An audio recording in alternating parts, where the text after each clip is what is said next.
আরাফার প্রান্তরে সূর্য যখন ঢলে পড়ে, হাজারো সাহাবীর ভিড়ে দাঁড়িয়ে এক মহান মানব জানিয়ে দিচ্ছেন এটাই তার শেষ হজ।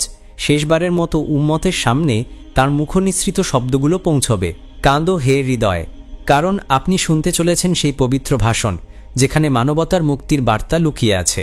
আজ আমরা শুনব সেই বিদায় হজের ভাষণ, যা শুধু ইতিহাস নয়, আমাদের জীবনের দিক নির্দেশনা। নবী রাসূলগণ সত্য, সুন্দর ও ন্যায়ের বাণীর দাওয়াত দিয়েছেন অহিংস পন্থায়। প্রিয় নবীজিও এর ব্যতিক্রম নন। তারপরও অসুর শক্তি প্রীতির কথায় অপ্রীতিকর ঘটনা ঘটায়, শান্তির বাণীতে অশান্তি সৃষ্টি করে। 3 বছর ধরে আল্লাহর হাবিব হজরত মুহাম্মদ সাল্লাল্লাহু আলাইহি ওয়াসাল্লামকে শিয়াবু আবি তালেব নামক কারাগারে বন্দী করে রাখে। দাওয়াতি কাজে তায়েফ গমন করলে নির্মম নির্যাতনে জর্জরিত করে। মক্কায় ফিরে আসতে চাইলে নগরে প্রবেশে বাধা দেয়। দারুন নাদওয়ায় বুড়ো শয়তানের পরামর্শে তার ষড়যন্ত্র করে। সব চড়াই উতরাই পাড়ি দিয়ে 623 খ্রিস্টাব্দে নবুয়তের 13 বর্ষে রবিউল আউয়াল মাসে আল্লাহর নির্দেশে মহানবী সাল্লাল্লাহু আলাইহি ওয়াসাল্লাম প্রিয় জন্মভূমি মক্কা শরীফ ছেড়ে হিজরত করে মদিনা শরীফে চলে যান। তখন তার বয়স 53 বছর। দ্বিতীয় হিজরি সন তথা হিজরতের দ্বিতীয় বছর রমজান মাসের 17 তারিখ বদর যুদ্ধ সংঘটিত হয়। এ বছরই প্রথম উভয় ঈদের প্রবর্তন ও সূচনা হয়। বদরের বিজয়ের 13 দিন পর পয়লা শাওয়াল প্রথম ঈদুল ফিতর উদযাপন করা হয়। এই বছরই মদিনার সুদখোর মহাজন ইহুদি বনু কাইনুকা সম্প্রদায়কে পরাস্ত করার পর 10 জিলহজ প্রথম ঈদুল আজহা কোরবানির ঈদ পালন করা হয়। ষষ্ঠ হিজরির জিলকদ মাসে নবীজি সাল্লাল্লাহু আলাইহি ওয়াসাল্লাম ওমরার উদ্দেশ্যে মক্কা যাত্রা করলেন। কুরাইশরা বাধা দিলে হজরত মুহাম্মদ সাল্লাল্লাহু আলাইহি ওয়াসাল্লাম হুদাইবিয়া নামক জায়গায় অবস্থান করেন। এখানেই হজরত উসমান রাদিয়াল্লাহু আনহুর মধ্যস্থতায় মক্কার কুরাইশ প্রতিনিধি সুহাইলের সঙ্গে দ্বিপক্ষীয় সমঝোতা চুক্তি সম্পাদিত হয়। এটি বিশ্বের প্রথম লিখিত সন্ধি চুক্তি, যা ইতিহাসে হুদাইবিয়ার সন্ধি নামে বিখ্যাত। অষ্টম হিজরি বিশ্বমানবতার কেন্দ্রভূমি মক্কা পঙ্কিলতামুক্ত হওয়া এখন সময়ের দাবি। বিশ্বনবী নীরবে সে আয়োজন করলেন, এজন্য পবিত্র মক্কা জয় করতে হবে। তবে তিনি ধ্বংসাত্মক বিজয় চান না, তিনি কুরাইশদের রক্ষা করতে চান। তিনি চান প্রেম ভালোবাসা দিয়ে জয় করতে। অষ্টম হিজরির রমজান মাসে মক্কা বিজয় হয় এবং নবীজি সাল্লাল্লাহু আলাইহি ওয়াসাল্লাম ওমরাহ সম্পাদন করেন। দশম হিজরিতে রসুলুল্লাহ সাল্লাল্লাহু আলাইহি ওয়াসাল্লাম প্রায় 1.25 লাখ সাহাবীকে সঙ্গে নিয়ে হজ সম্পাদন করেন। এই হজই নবীজি সাল্লাল্লাহু আলাইহি ওয়াসাল্লাম এর জীবনে একমাত্র হজ। এটি প্রথম হজ ও শেষ হজ। এর 83 দিন পর 12 রবিউল আউয়াল তিনি ইন্তেকাল করেন। এই কারণে এই হজ ইতিহাসে বিদায় হজ নামে প্রসিদ্ধ। বিশ্বনবী গোলাম মোস্তফা বিদায় হজের ভাষণ। বিদায় হজে প্রিয় নবীজি সাল্লাল্লাহু আলাইহি ওয়াসাল্লাম উপস্থিত 1.25 লাখ সাহাবীর উদ্দেশ্যে যে ভাষণ দিয়েছিলেন তা বিদায় হজের ভাষণ নামে পরিচিত।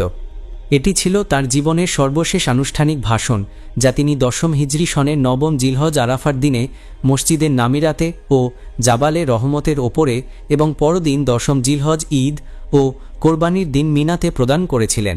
নবীজি সাল্লাল্লাহু আলাইহি ওয়াসাল্লাম তার ভাষণে বলেন, হে লোক সকল, আল্লাহ তাআলা বলেছেন, হে মানবজাতি, আমি তোমাদের এক পুরুষ ও এক নারী থেকে সৃষ্টি করেছি এবং তোমাদেরকে বিভিন্ন জাতি ও গোত্রে বিভক্ত করেছি, যাতে তোমরা পরস্পরে পরিচিত হতে পারো। নিশ্চয় আল্লাহর কাছে সেই সর্বাধিক সম্মানিত যে সর্বাধিক পরহেজগার। সূরা হুজুরাত আয়াত 13। কোনো অনারবের ওপর কোনো আরবের, কোনো আরবের ওপর কোনো অনারবের, এমনিভাবে শ্বেতাঙ্গের ওপর কৃষ্ণাঙ্গের এবং কৃষ্ণাঙ্গের ওপর শ্বেতাঙ্গের কোনো শ্রেষ্ঠত্ব নেই, তবে তাকওয়ার ভিত্তিতে। সব মানুষ আদম আলাইহিস সালামের সন্তান, আর আদম আলাইহিস সালাম মাটি দ্বারা সৃষ্ট। এক মুসলমান অপর মুসলমানের ভাই, সব মুসলমান পরস্পর ভাই ভাই। তোমাদের অধীনদের দাস দাসীদের প্রতি খেয়াল রাখবে। তোমরা যা খাবে তাদেরকে তা খাওয়াবে, তোমরা যা পরিধান করবে তাদেরকেও তা পরাবে। সাবধান, ধর্মের ব্যাপারে বাড়াবাড়ি করবে না, কেননা তোমাদের পূর্ববর্তী বহু জাতি ধর্মীয় বিষয়ে বাড়াবাড়ি করার কারণে ধ্বংস হয়েছে। তোমরা তোমাদের রবের ইবাদত করবে, 5 ওয়াক্ত নামাজ পড়বে, রমজান মাসে রোজা রাখবে, সন্তুষ্ট চিত্তে সম্পদের জাকাত প্রদান করবে, স্বীয় প্রভুর ঘরে এসে হজ পালন করবে, তাহলে তোমাদের রবের জান্নাতে প্রবেশ করতে পারবে। মানবতার ঐতিহাসিক দলিল বিদায় হজের ভাষণ। হয়তো আমি এবছরের পর এখানে আর কখনো তোমাদের সঙ্গে মিলিত হব না। অচিরেই তোমরা তোমাদের মহান প্রভুর সাক্ষাতে উপনীত হবে। তখন তিনি তোমাদের কৃতকর্ম সম্পর্কে জিজ্ঞেস করবেন। তোমাদের কারো কাছে যদি কোনো আমানত গচ্ছিত থাকে, তা তার প্রাপকের নিকট অবশ্যই পৌঁছে দেবে। নিশ্চয়ই সকল প্রকার সুদ রহিত করা হলো, তবে তোমাদের মূলধন বহাল থাকবে।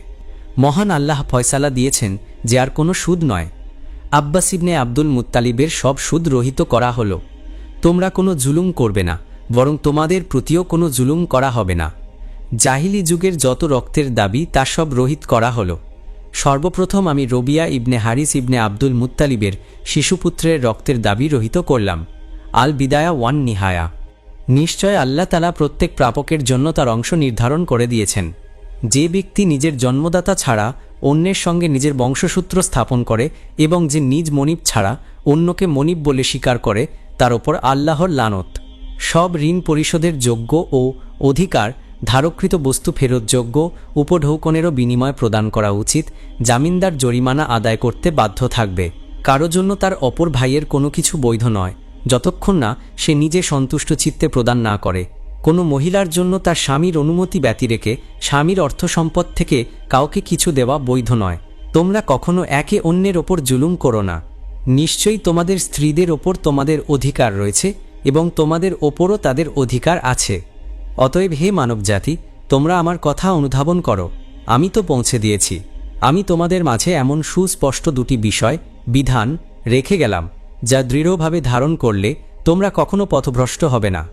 আল্লাহর কিতাব এবং তার নবী সাল্লাল্লাহু আলাইহি ওয়াসাল্লামের সুন্নাহ। আমি তোমাদের মাঝে জিনিস রেখে গেলাম আল্লাহর কিতাব এবং আমার নবী সাল্লাল্লাহু আলাইহি ওয়াসাল্লামের ইতরাত আহলে বাইত। প্রত্যেক মুসলিম অপর মুসলিমের ভাই এবং মুসলিমগণ ভ্রাতৃপ্রতিম।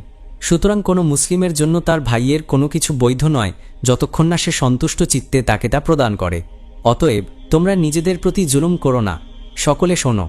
এখানে উপস্থিতগণ যেন এই বার্তাগুলো অনুপস্থিত লোকদের নিকট পৌঁছে দেয়।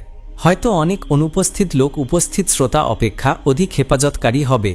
অতঃপর নাজিল হয়, আজ আমি তোমাদের জন্য তোমাদের ধর্মকে পরিপূর্ণ করে দিলাম এবং তোমাদের প্রতি আমার নিয়ামত পূর্ণ করলাম এবং তোমাদের জন্য ধর্ম হিসেবে ইসলাম দিয়ে আমি সন্তুষ্ট হলাম।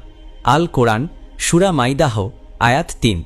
একজন নবী যার চোখে ছিল উম্মতের ভালোবাসা, যার কণ্ঠে ছিল সর্বোচ্চ সত্যের আওয়াজ, শেষ হজে রেখে গেলেন এমন একটি বার্তা যা যুগে যুগে আলো হয়ে জ্বলে। আজও যদি আমরা সে ভাষণের প্রতিটি কথায় হৃদয় মেলে দেই, তবে পথ হারাবো না কখনো। আসুন আমরা সেই বিদায়ের ভাষণে ফিরে যাই বারবার। জীবনের প্রতিটি ধাপে যেন তা আমাদের আলোকবর্তিকা হয়ে থাকে। হায়াতিকোতে এমনই আরও ইসলামিক বিষয় পেতে চ্যানেলটি সাবস্ক্রাইব করুন, ভিডিওটি শেয়ার করে ছড়িয়ে দিন নবীর সোনালী বার্তা। আল্লাহ আপনাদের সবাইকে ভালো রাখুক।